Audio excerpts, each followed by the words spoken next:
Une des promesses du travail est quand même que nous arrivions à l'âge adulte à nous rendre utiles.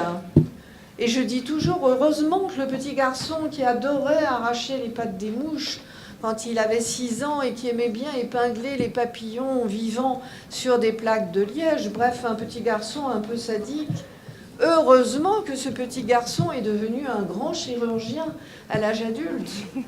Heureusement qu'il a sublimé son sadisme et qu'il l'a mis complètement au service de sauver des vies humaines. Donc heureusement que notre montage pulsionnel individuel nous permet à l'âge adulte de trouver un métier qui nous permette de le sublimer.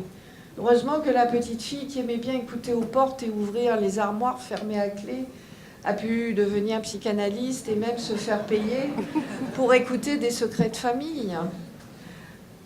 D'où, bien évidemment, l'idée que n'importe qui ne peut pas faire n'importe quoi.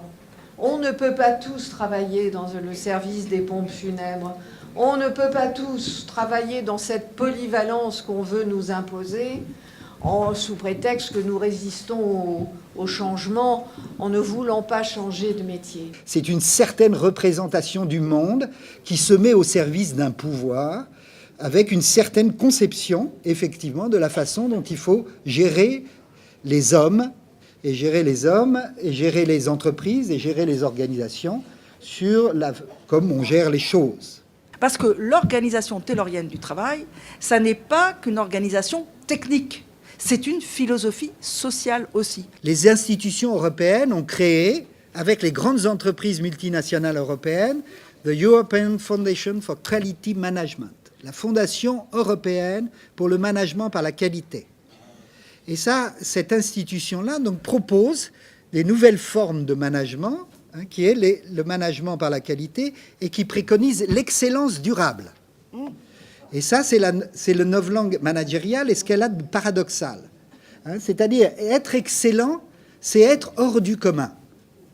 Quand on vous propose à tous de devenir excellent dans la durée, c'est-à-dire à tous d'être hors du commun, que devient le monde commun?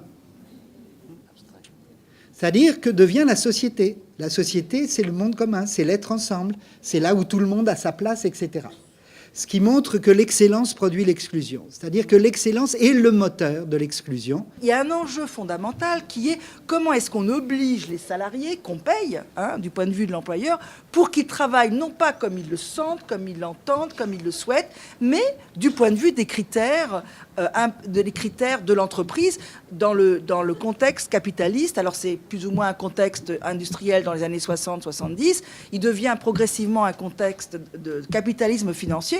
Et tout l'enjeu est là. Comment est-ce qu'on oblige les salariés à ne pas travailler selon leurs motivations collectives ou personnelles, mais selon les motivations qui mènent les employeurs dans une quête de profitabilité, de rentabilité, etc.